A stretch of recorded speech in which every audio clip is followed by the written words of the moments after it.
ईश्वर, इस त्रेता युग में आपके परम प्रिय शिष्य परशुराम ने 21 बार पृथ्वी लोक को क्षत्रियों से विहीन किया है। क्या इस कृत्य को आपकी स्वीकृति प्राप्त है? अत्याचार और अनाचार के विध्वंस के लिए हमारी स्वीकृति सहज ही प्राप्त हो जाती है देवी। क्या इस सत्य का तुम्हें ज्ञात नहीं? हमारे शिष्य विष्णु के अवतार परशुराम ने उन क्षत्रियों को दंडित किया है जो अत्याचारी और अनाचारी होकर अपने आप को सर्वेश्वर मानकर निर्दोष प्रजा का उत्पीड़न कर रहे हैं। क्या क्षत्रिय जाति का उत्कर्ष अब कभी नहीं होगा स्वामी? परशुराम के समान ही विष्णु के एक अन्य महान अवतार इस त्रेता युग में क्षत्रिय कुल में जन्म लेंगे और नीति, धर्म, न्याय और मर्यादा के नए मानदंड स्थापित करेंगे। उनके साथ ही क्षत्रियों का उत्कर्ष प्रारंभ होगा। उस महान क्षत्रिय कुलभूषण विष्णु के अवतार के विषय में कुछ संकेत तो दे महादेव। श्री विष्णु के भावी अवतार होंगे रघुकुल शिरोमणि, सूर्यवंशी महाराज दशरथ के सुपुत्र, मर्यादा पुरुषोत्तम श्री राम। मर्यादा पुरुषोत्तम श्री राम?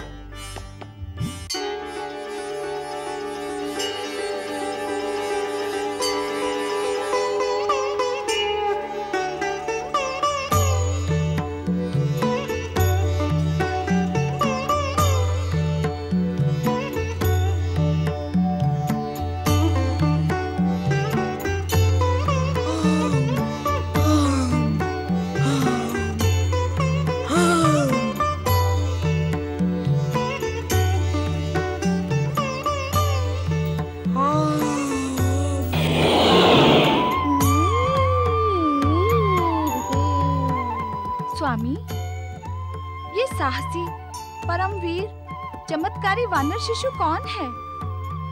शक्ति स्वरूपा पार्वती, इस देव वानर शिशु को तुम तनिक प्रयास से स्वयं पहचान सकती हो।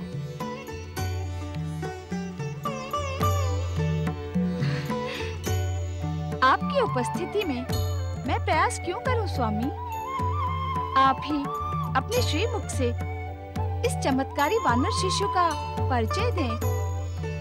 ये परमवीर है अंजनी पुत्र, केसरी नंदन, रुद्रावतार मारुति, जिसने श्री राम अवतार के काल में प्रमुख भूमिका निभाने के लिए ये वानर अवतार धारण किया। रुद्रावतार मारुति?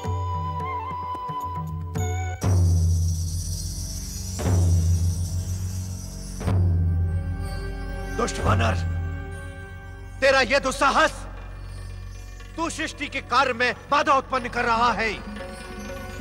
मुक्त कर दे सूर्यदेव को, मुक्त कर दे सूर्यदेव को, अन्यथा मैं अपने वज्र प्रहार से तुझे नष्ट कर दूंगा। अब तुझे मेरे वज्र प्रहार से कोई नहीं बचा सकता।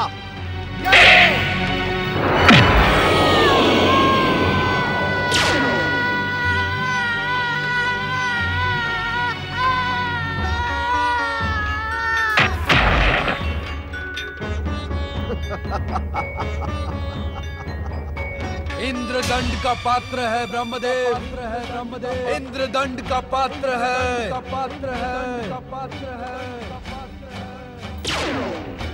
ओ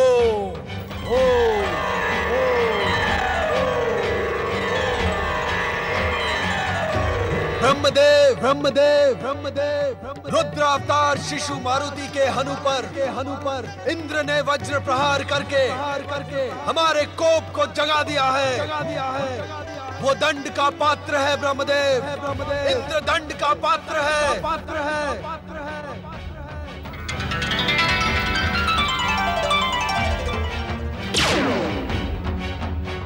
क्षमा करें भोलेनाथ, क्षमा करें महादेव, अपना कोप शांत करें।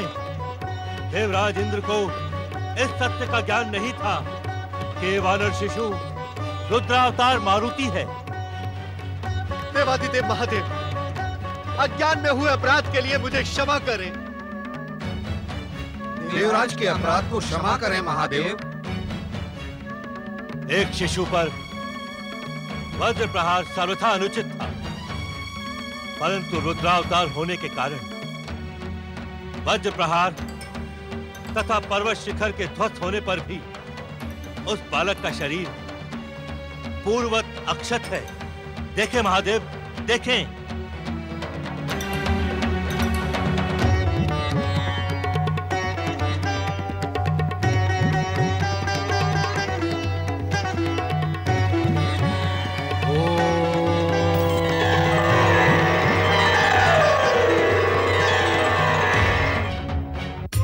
हनु पर प्रहार होने के कारण अब मारुति हनुमान के नाम से प्रसिद्ध होगा तथा वज्र के समान बलि शरीर धारी होने के कारण बजरंग बली के नाम से विख्यात होगा।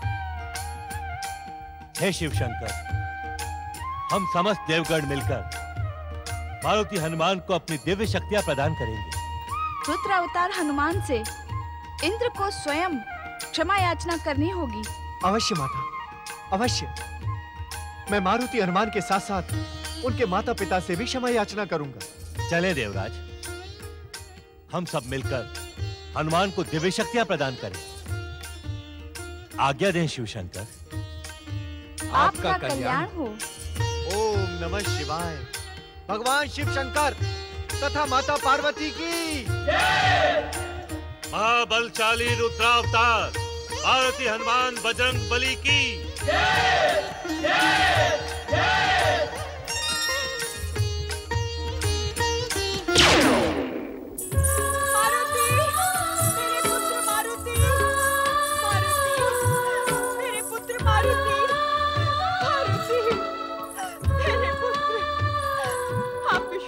स्वामी, मैंने स्वयं अपनी आंखों से देखा, मेरा पुत्र आहत होकर आकाश से पृथ्वी की ओर गिरा। मुझे ज्ञात नहीं स्वामी, अब वो किस दशा में होगा। आप कुछ करें स्वामी, आप कुछ करें।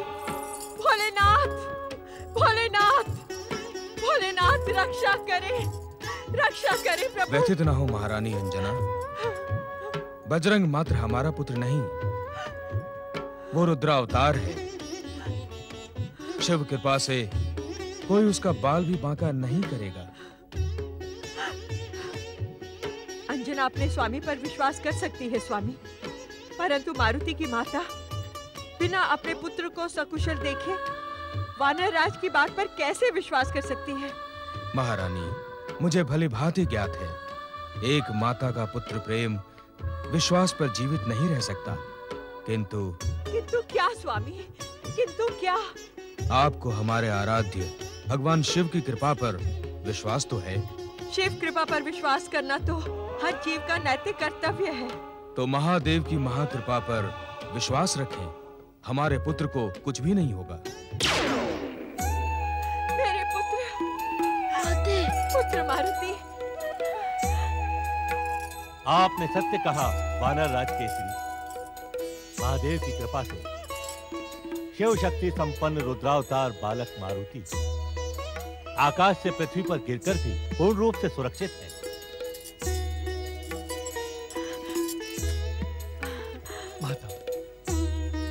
माता, इस अपराध का दोषी मैं हूं।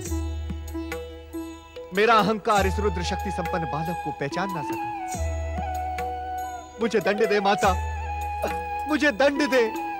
अज्ञान में हमसे भयंकर अपराध हुआ है, माता दंड दे। यदि आपने हमें दंड ना दिया तो हम स्वयं को कदापि क्षमा नहीं कर पाएंगे। हमें दंड दे माता, हमें दंड दे। आपको चिंतित होने की आवश्यकता नहीं है माता। अज्ञान में हुई देवतागणों की भूल को हमने क्षमा कर दिया। जिसे मेरे परमवीर पुत्र ने क्षमा कर दिया हो, उसे मेरी ओर से भी अभय वचन है।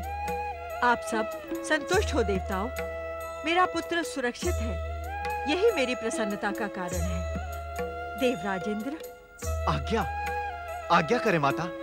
अपने पुत्र के सकुशल होने के कारण आपको विश्वास दिलाती हूँ कि भविष्य में जब जब आप पर अथवा स्वर्ग पर संकट आएगा, तब तब मेरा पराक्रमी पुत्र आप देवताओं की रक्षा करेगा। अंजना केसरी नंदन मारुति की जय जय जय। वानर राज केसरी और देवी अंजना, मेरी बात ध्यान से सुने। अज्ञानतावश देवराज इंद्र ने बालक मारुति के हनु पर वज्र से प्रहार किया। इस कारण आपका बालक संसार में हनुमान नाम से प्रसिद्ध होगा। हनुमान? हनुमान? और वज्रांग होने के कारण बजरंगबली कहलाएगा। बजरंगबली हनुमान? ये परात्पर ब्रह्म शिव जी का आशीर्वाद है। अंजना केसरी पुत्र हनुमान की जय जय जय। महावीर बजरंगबली की जय जय जय। आने वाले भविष्य में आपका पुत्र हनुमान संसार में अपनी भक्ति की शक्ति को प्रदर्शित कर अपने अपूर्व पराक्रम से हर एक को चमत्कृत कर देगा। मैं बालक हनुमान को अष्ट सिद्धि एवं 9 निधि का ज्ञान एवं शक्ति प्रदान करता हूं।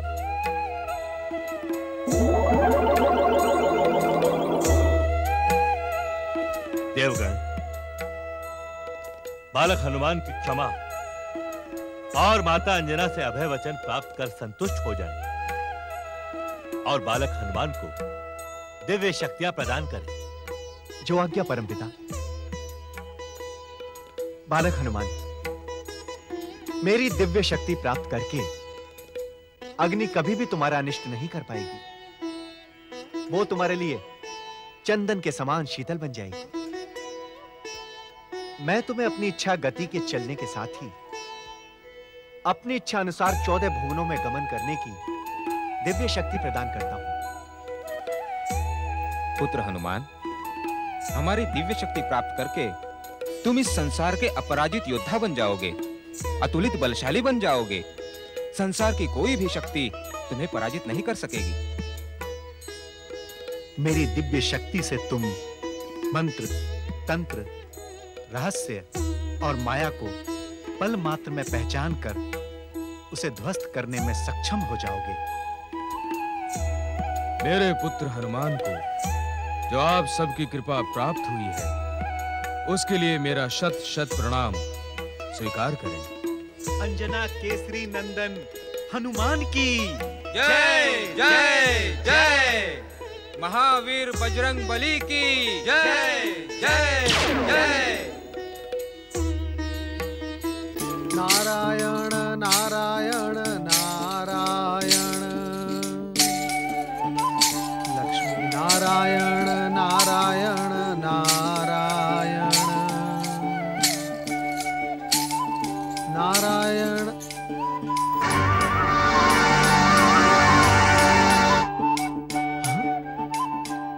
भगवान भोलेनाथ और माता पार्वती? शिव शिव शिव शिव शिव शिव शिव शिव। कहीं मुझे भ्रम तो नहीं हो रहा है? नारायण नारायण। नहीं नारद, ये भ्रम नहीं, ये परम सत्य है।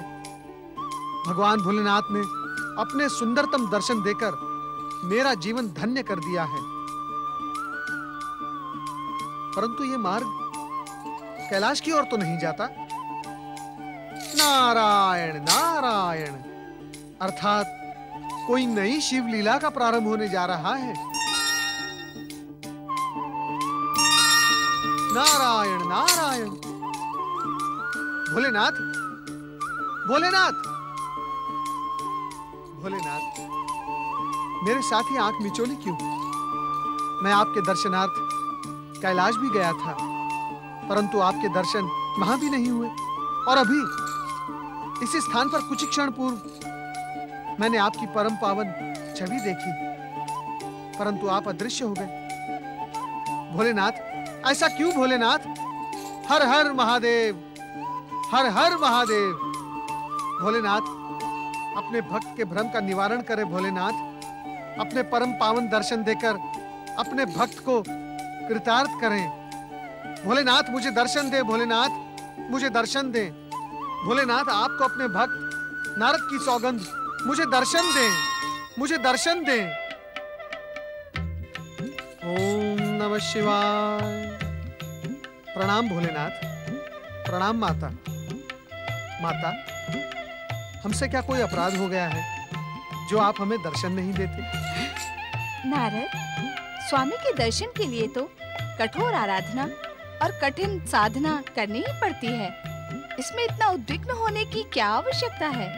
नारायण नारायण। माता, मैं सदा भगवान भोलेनाथ के दर्शन पाकर कृतार्थ हो जाता हूँ, परंतु जब मुझे इनके दर्शन प्राप्त नहीं होते तब मैं उद्विग्न और उत्तेजित हो जाता हूँ। चतुर नारद, अपने भावुक अभिनय से तुम जिस प्रश्न का उत्तर जानने के इच्छुक हो वो तुम्हें इस समय तो नहीं मिलेगा। नारायण नारायण। अर्थात इस संसार रूपी मंच पर किसी नवीन शिवलीला का उदय हो रहा है। इस प्रश्न का भी वही उत्तर है जो तुम्हारी जिज्ञासा का है। इसके लिए भी तुम्हें निराश होना पड़ेगा। अब अभिनय की युक्ति के साथ कोई अन्य प्रश्न शेष है तो वो भी पूछ लो। नारायण नारायण नारायण नारायण। स्वयं नटराज शिव और नटरागी शिवा के सम्मुख अभिनय की युक्ति का प्रयोग करना मूर्खता ही होगी।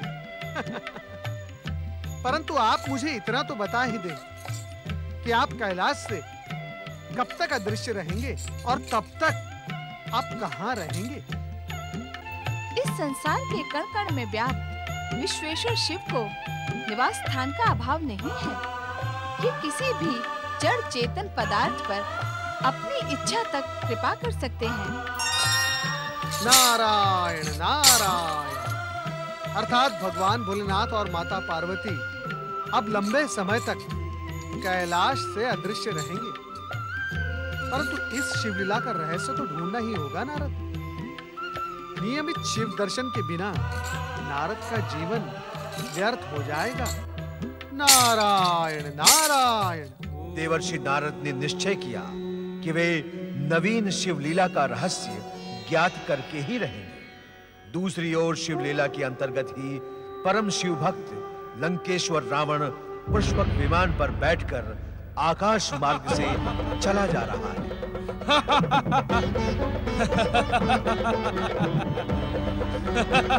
नारायण नारायण नारायण।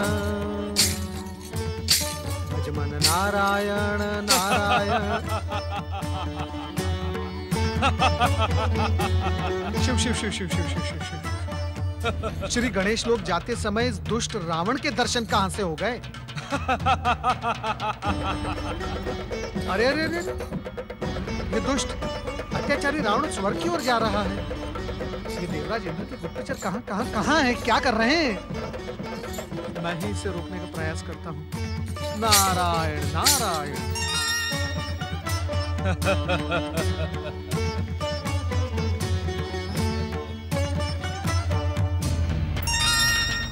नारायण नारायण।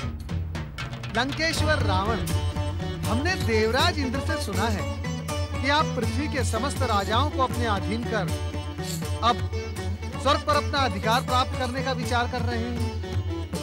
देवर्षि नारद, क्या यही ज्ञात करने के लिए भयभीत इंद्र ने आपको मेरे समीप भेजा है? नारायण नारायण। दशानन, जब समस्त संसार आपके पराक्रम से भयभीत है तो फिर देवराज इंद्र का भयभीत होना भी तो स्वाभाविक है। देवर्षि नारद, आज पहली बार तुम्हारे मुख से सत्य निकल रहा है, अन्यथा तुम तो अपनी चतुराई में न जाने कैसे कैसे शब्दों का प्रयोग करते हो। नारायण नारायण। अब जैसी भाषा जिसे समझ में आए वैसे ही बोलना उचित होता है ना। अब दुष्ट तो दुष्टता की ही भाषा समझेगा ना। अर्थात लंकेश्वर, धीरज जीवन की बहुमूल्य उपलब्धि है। मेरी बात समाप्त होने के पश्चात अर्थात पूछना। हाँ हाँ कहो। तो दुष्ट दुष्टता की भाषा समझता है, वैसे ही सज्जन सज्जनता की भाषा समझता है, पराक्रमी पराक्रम की भाषा समझता है और धनवान धन की भाषा समझता है। और रावण के पराक्रम में तो किसी को संदेह है ही नहीं। इसीलिए मैं पराक्रम और सत्य की बात कर रहा हूं। नारायण नारायण। अरे अरे देवर्षि नारद, आज तो आपकी बातों से फूल झड़ रहे हैं। इतनी शीघ्रता क्या है? तनिक और बात करें। लंकेश्वर रावण के आदेश को टालने का दुस्साहस मैं तो नहीं कर सकता, परंतु मैं बात नहीं, कुछ प्रश्न पूछूंगा। ये तो तुम्हारा स्वभाव है देवर्षि, पूछो। लंकेश्वर, क्या आप अकेले ही स्वर्ग पर आक्रमण करने जा रहे हैं? आपकी अपराजय राक्षसी सेना कहाँ है? लंकेश्वर, आपके पराक्रम में संदेह नहीं है, किंतु क्या? निसंकोच कहो देवर्षि, आज पहली बार तुम्हारी बातें भली लग रही हैं। नारायण नारायण। चाटुकारिता प्रत्येक को भली लगती है लंकेश्वर। क्या कहा तुमने? यही कि आप कितने ही बलशाली क्यों न हो, परंतु दिव्य शक्ति संपन्न देवराज इंद्र और देवताओं के सम्मुख आपका अकेले टकराना आपके लिए उचित नहीं होगा। अच्छा। हाँ दशानन, आपको अपनी बलशाली सेना को साथ लेकर ही स्वर्ग पर आक्रमण करना उचित होगा। देवर्षि नारद, क्या आपकी इंद्र से शत्रुता हो गई है? क्या कारण है कि देवों के ऋषि नारद दैत्यों के शुभचिंतकों की भाषा बोल रहे हैं? नारायण नारायण। मैं सत्य का शुभचिंतक हूँ लंकेश्वर। आपके पराक्रम से संसार में पराक्रम का सत्य उभरा है। इसीलिए एक शुभचिंतक के नाते मैंने आपको स्वर्ग पर अकेले आक्रमण ना करने का परामर्श दिया है। नारायण नारायण। लंकेश्वर, असमय इस अट्टहास का कारण? आपके परामर्श के लिए धन्यवाद देवर्षि नारद, किंतु मैं इतना मूर्ख नहीं हूं। आपने ये सोच भी कैसे लिया कि मैं इस समय अकेला स्वर्ग पर आक्रमण करने जा रहा हूं? लंकेश्वर, ये दिशा तो स्वर्ग की ओर जाती है। ये दिशा कैलाश की ओर भी तो जाती है देवर्षि। मैं इस समय कैलाश जा रहा हूं, भोलेनाथ के चरणों में अपनी माता की इच्छा को पूर्ण करने का निवेदन करना। जय जय शिव शंकर। आप अवश्य जाएं लंकेश्वर रावण, आप अवश्य जाएं। शुभ कार्य में विलंब कैसा? भगवान भोलेनाथ की कृपा से आप अवश्य विश्व विजयी बनेंगे।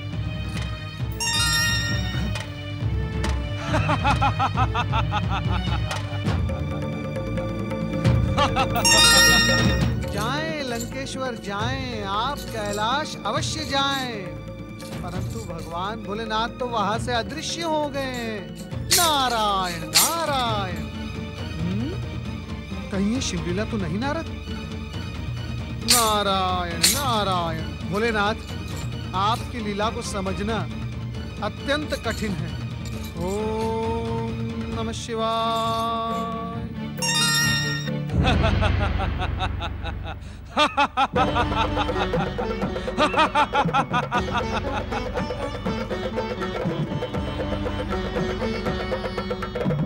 जय जय शिव शंकर।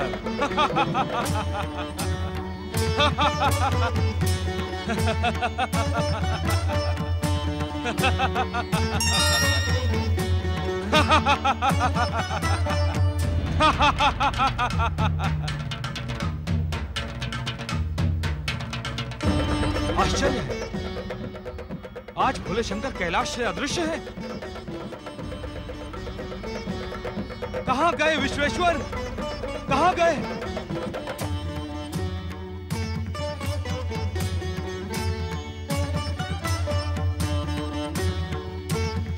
हर हर महादेव, हर हर महादेव। भोलेनाथ, क्या आप अपने परम भक्त रावण से रुष्ट हैं? आप तो अंतर्यामी हैं, संसार के कण कण का ज्ञान है आपको। क्या अपनी माता की इच्छा पूर्ण करने के उद्देश्य से मेरे कैलाश आगमन का ज्ञान आपको नहीं होगा? अवश्य होगा, अवश्य होगा विश्वेश्वर, अवश्य होगा। महादेव, यदि आपके इस तुच्छ भक्त रावण से कोई अपराध हो गया हो तो मुझे क्षमा करें, मुझे क्षमा करें और शीघ्र दर्शन दे। प्रकट होकर शीघ्र दर्शन दे भोलेनाथ, दर्शन दे महादेव, दर्शन दे विश्वेश्वर। हे भोलेनाथ दर्शन दे, दर्शन दे भोलेनाथ, शीघ्र दर्शन दे। नारायण नारायण। हर हर महादेव, हर हर महादेव। हे त्रिकालदर्शी, हे देवादिदेव, भगवान भोलेनाथ मुझे दर्शन दे। आप तो इस संसार के कण कण में विद्यमान हैं। आपको सच्चे मन से पुकारने वाले पर आप अवश्य कृपा करते हैं। भोलेनाथ मुझे दर्शन दे। अपने दीनहीन भक्त नारद की पुकार को कृपया आप अनसुनी ना करें। भोलेनाथ मुझे दर्शन दें, मुझे दर्शन दें।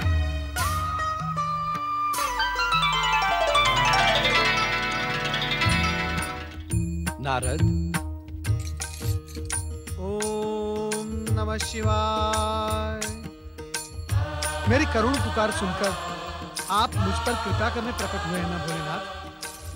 नारद, तुम्हारे मन में जो दूसरों के लिए कल्याणकारी भावना है, उससे हम सदा प्रसन्न रहते हैं। भोलेनाथ, वो मेरी विशेषता नहीं, आपकी कृपा है। आप सदा मुझ पर कृपालु रहे हैं, किंतु निसंकोच कहो नारद। भोलेनाथ, क्या लंकेश्वर रावण की पुकार आप तक नहीं पहुंच रही है? इस प्रश्न का उत्तर देने से पूर्व तुम हमारे एक प्रश्न का उत्तर दो। जो आज्ञा भोलेनाथ। ऐसा प्रतीत होता है कि लंकेश्वर रावण का कथन पूर्ण सत्य था। क्या तुम्हारी देवराज इंद्र से कुछ अनबन हुई है? नारायण नारायण। ऐसा प्रश्न क्यों भोलेनाथ? देवताओं के ऋषि यदि राक्षस सम्राट रावण की पुकार को लेकर उद्विग्न हो तो ऐसा प्रश्न उचित ही है। क्या तुम राक्षस राज रावण के प्रतिनिधि बनकर आए हो नारद? भोलेनाथ, मैं तो मात्र भक्त की पुकार भगवान तक पहुंचाने का प्रयत्न कर रहा हूं। तनिक धीरे बोले देवर्षि। यदि आपका स्वर देवराज इंद्र तक पहुंच गया तो आपका देवर्षि पद संकट में पड़ जाएगा। उन्हें वैसे भी आपकी निष्ठा पर संदेह बना रहता है। भोलेनाथ, क्या मुझसे कोई अपराध हो गया है जो आप मुझे इस प्रकार प्रताड़ित कर रहे हैं? अपराध नहीं नारद, तुम्हारे मन की भावना ज्ञात कर ही ऐसे शब्द निकल रहे हैं। अर्थात महेश्वर? अर्थात इस समय रावण की पुकार को लेकर उद्विग्न हुए तुम वास्तव में शिव लीला का रहस्य ज्ञात करने के इच्छुक हो। भोलेनाथ, भयभीत ना हो नारद। तुम्हें ज्ञात है कि शिव लीला विधि के विधान की धुरी पर स्वतः ही आगे बढ़ती है, और जहां तक रावण का प्रश्न है तो उसे उसी समय हमारे दर्शनों की कृपा मिलेगी जिस समय विधि का निश्चित विधान होगा।